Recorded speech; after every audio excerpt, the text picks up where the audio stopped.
Hey all, it's your girl Erin, and don't be fooled by the change of scenery. This is still going to be an unedited and pretty much low effort uh, video. But today, so I have this wall with chalk paint on, so I'm going to draw some stuff and see where we can go. The plan is to talk about economic model evolution.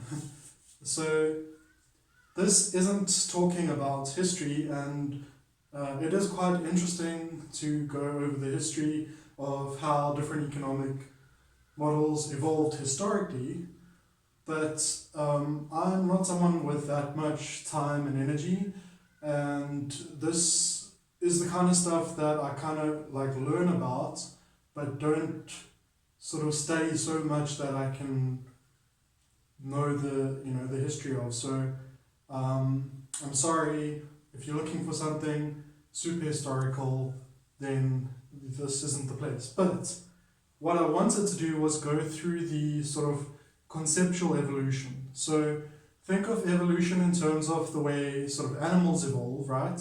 So it doesn't really matter to think about time necessarily. Sure, certain models can only, or certain species can only come after certain other species, but two separate branches with a common ancestor, like it doesn't really matter where they go. They don't need to ever rejoin again, is the point. So in that sense, without needing to have historical examples of multiple different paths, we can imagine evolutionary branches in a hypothetical manner.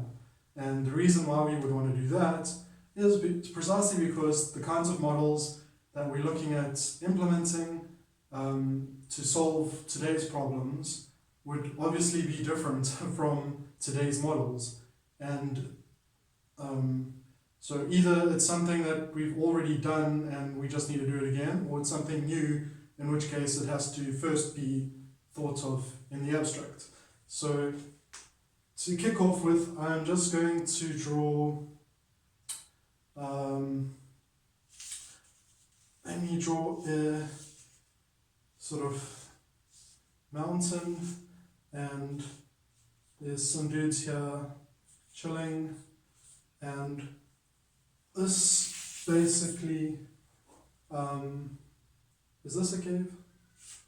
Maybe I need some trees outside, and that's super cavey. Anyway, so it doesn't have to be a cave, it can be any type of dwelling or whatever, but specifically wanted to talk about the sort of non-agricultural ways of living, which, because sort of agriculture was something that ended up needing to be discovered, would come later. So to start off with, there was no farming technology, but I'm sure people living in caves may have farmed, but it's just an illustration, again. So let's call this, so one of the things people like to call this is primitive, which I guess you can, but I think there's connotations to the words primitive that are not very helpful, because it sort of implies it's less advanced or less apt, whatever. So I'm just going to call it like maybe proto-civ. So it's like sort of not civilization yet, you could say.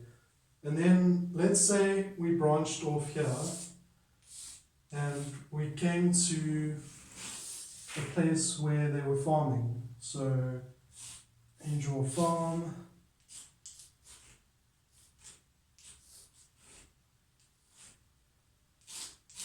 Is this a good farm? Who knows? And then give you fence.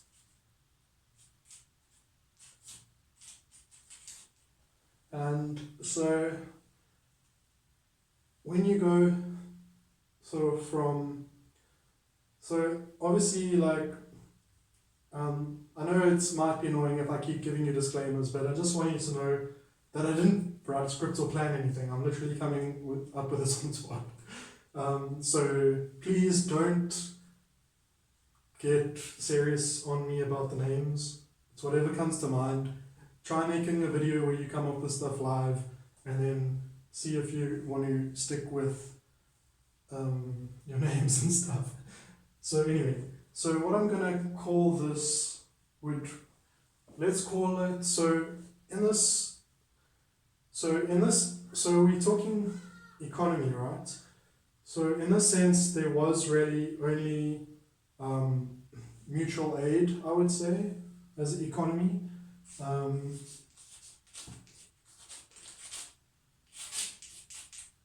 Right. And then, so this would be the rural, so let's call it, so as it happened, right? Or, I don't know. But as it happened, when people got to this point, instead of using mutual aid, what they then went to was exchange. Okay, so basically in terms of economy, that is the evolution that happened. And so what's the difference between mutual aid and exchange? Well, mutual aid is basically, just as it sounds, aid as in help and mutual as in each other. So you're just helping each other. And then so this exchange means sort of giving and then getting something in return. So this can be bartering, or it can be money. But let's call it bartering to begin with, because these are sort of abstract ideas. So anyway, and then let's go down here, and I'm going to draw a city.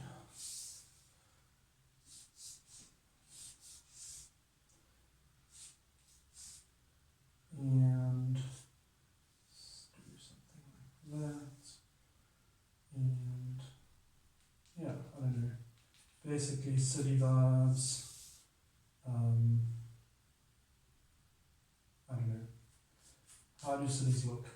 But so this is I'm gonna just call this urban, right? And this is also exchange. Oh crap, I don't know if this is on the camera.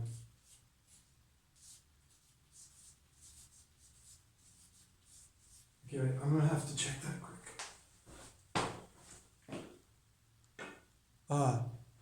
Okay, we're just on. Okay, and I'm going to call that currency. Cool.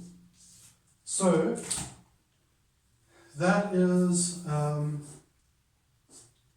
what happened basically between here and here is you got your industrialization going, and that's stuff like factories and automation, etc. And sort of became a very heavy reliance on technology, and the scale went up. So there was only so amounts of stuff being produced here, but then over here they were producing way more, right?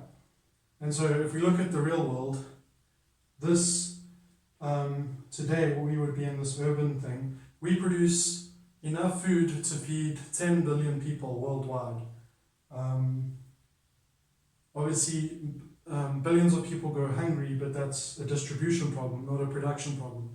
So by the time we get here, we sorted in terms of production, right?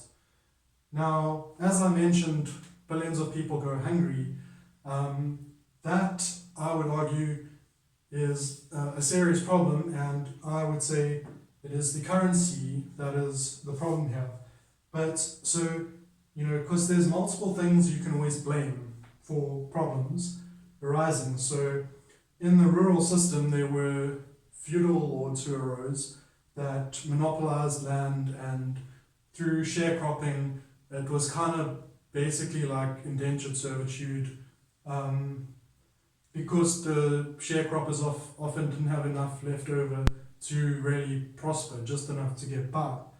And then when we get to the urban part, then we're not even sharecropping really, we're just working on the land.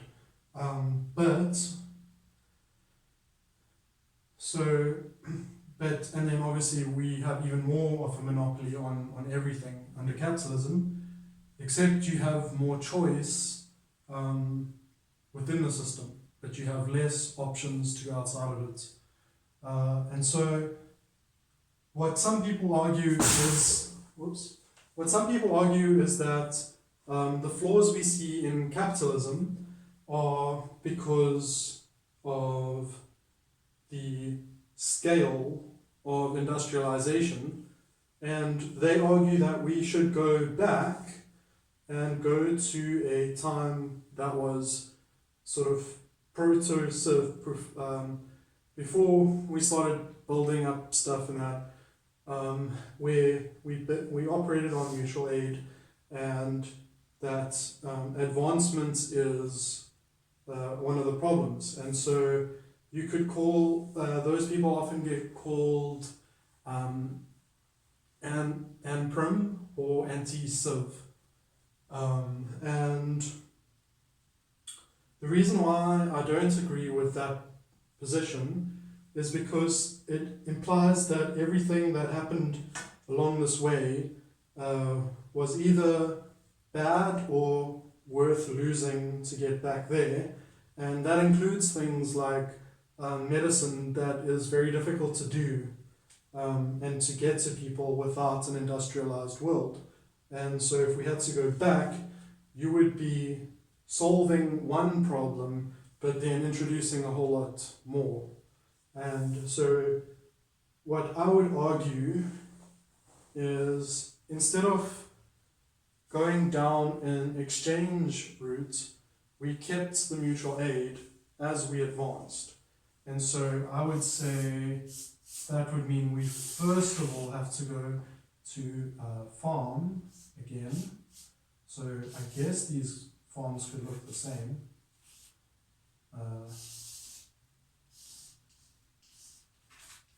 I don't want to unnecessarily waste time when you get the picture.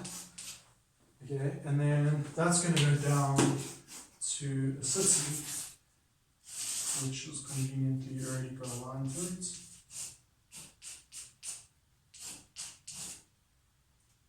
I don't know why that's my city symbol, but it is. So what I'm suggesting is that we keep the mutual aid,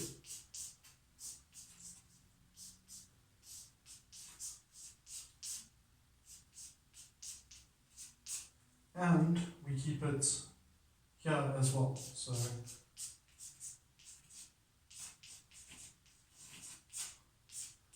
I don't even know if this is legible. So what names, so I guess it's still rural and urban, right? We don't really need new names for these. So again,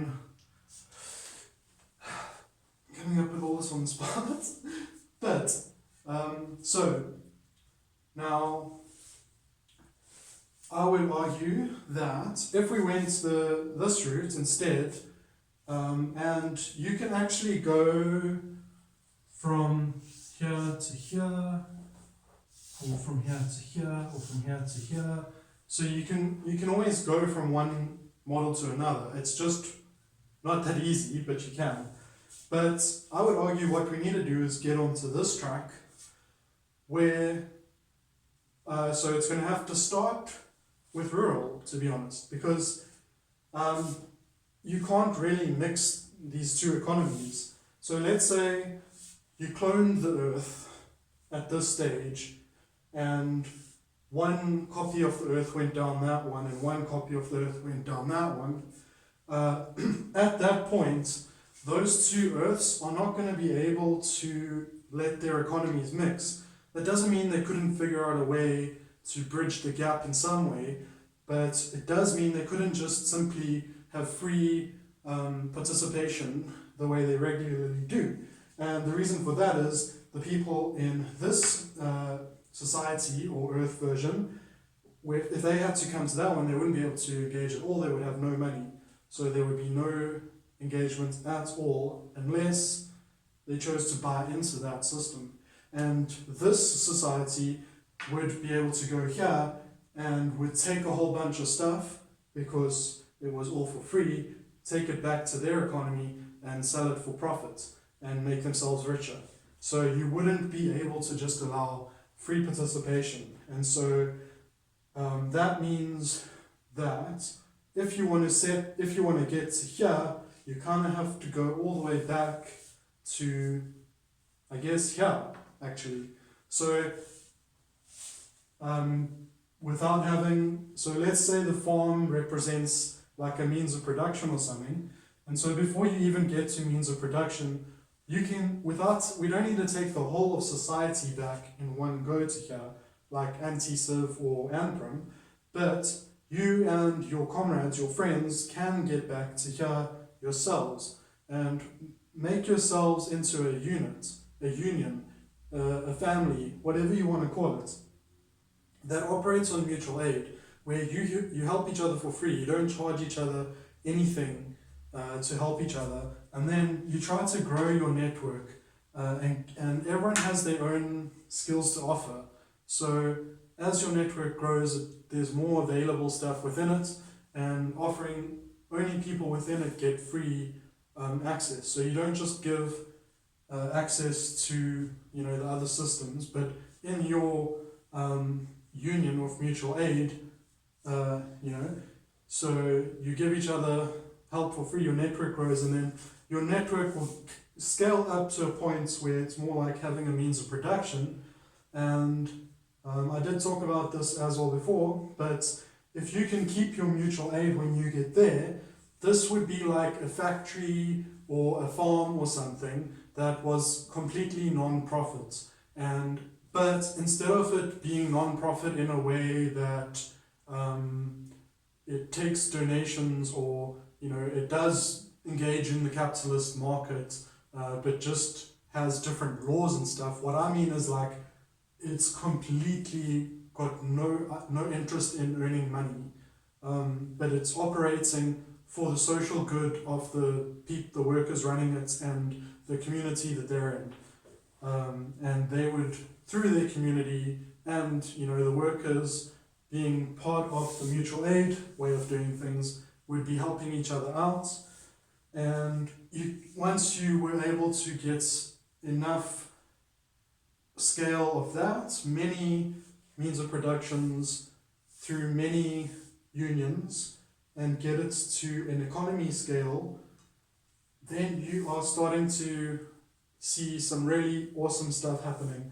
Because that's when we're looking at stuff like solar punk technologies, like maybe people have now got factories that have a whole bunch of different suppliers working on mutual aid, supplying them so that they can operate on mutual aid. They create solar power panels or whatever for the people in the union so that they don't have to pay the electricity from there. They can get electricity from within their mutual aid, etc. And you just start to do that kind of thing until so by that time you wouldn't really call it a union anymore, like even here you would call it a mutual aid network, and here you would call it a mutual aid economy in essence, where if anyone is part of your society, basically they would have free access to all the services and goods being produced by you, and you wouldn't allow people from the capitalist economy in, but you would allow them to stop producing for exchange and start producing for mutual aid, and they could come over that way, but they wouldn't be able to still operate in the exchange economy and come into your mutual aid economy, because that would be exploitative. And you can't really get away from that. So yeah, that is my thinking process. So I would say that this here this whole section here. Okay, so we have had attempts here. But that's the best, is just attempts. I know there are worker co-ops around, but as far as I know, they haven't done the mutual aid part. They're co-ops operating under exchange. It is a more efficient way to produce in an exchange economy. So there are gains in being a co-op within the exchange economy, but I haven't really heard of mutual aid co-ops and stuff. But maybe you wouldn't tell people about it because you wouldn't want capitalists coming. I don't know. But I would say this entire section here is at the moment part of our imaginary world only. And I would encourage you, if you're a creative person, an author, movie maker, whatever it is, to create stories that are set in these kinds of societies. Like, that's what my book is as well. But create societies that are set in those settings so that the people reading can get a picture and start to be able to imagine it. Because I think that it is a better model, and I think if enough people recognize that there will be a spontaneous desire to try it in real life. The way people always say, I wish I had a lightsaber in real life, because it's something that's captured their imagination and they want it. And it's so much better than a regular sword. And this is not even a sword. So hopefully that was interesting. Hopefully it came out okay. Hopefully the quality isn't too bad. And so if you have a lot of time on your hands, you could take this and see how it maps onto the actual history of the world. But I think I did a pretty good job of explaining from a high level the way things went on Earth. They went down that path over there. And that's how I like to say that no matter what points your society switches to socialism, which I would say, I call that whole thing socialism. Some people call changes to those systems socialism, or trying to reform these or do them slightly differently to make them closer to that. Like, I would say no, you got to really be fully on the mutual aid thing. Like I said, they don't mix, so choose which it is. And the problem is that because this is a better model, if you are planning on doing that one as well, you're probably not going to want to allow this one. And unfortunately that happens when people who want to take control of the exchange thing and then try and move it this way after taking, well, they say they want to, after taking control of it, but then it never happens because the people who most want this to happen, they have to get rid of them immediately, or face being sort of ridiculed for making a mistake of taking all the revolutionary potential and funneling it down a non-revolutionary path. And so state capitalism, any type of ideology with exchange in it, including mutualism, unfortunately, is on the wrong path. And while we can engage in those on the way here, we need to understand that until you get here, you are still on a almost regressive path that has no guarantee of surviving the transition, because until you've separated them, this one will always be dominant and take over. And so until you've actually got something like this running, you will never have something like this running well. But I am advocating for people to try and do it, because if you don't live in an authoritarian state, you can get away with it to a large degree. So don't go down the tanky route, because they are not going to let you do this stuff. Social democracy would probably let you start doing this kind of stuff.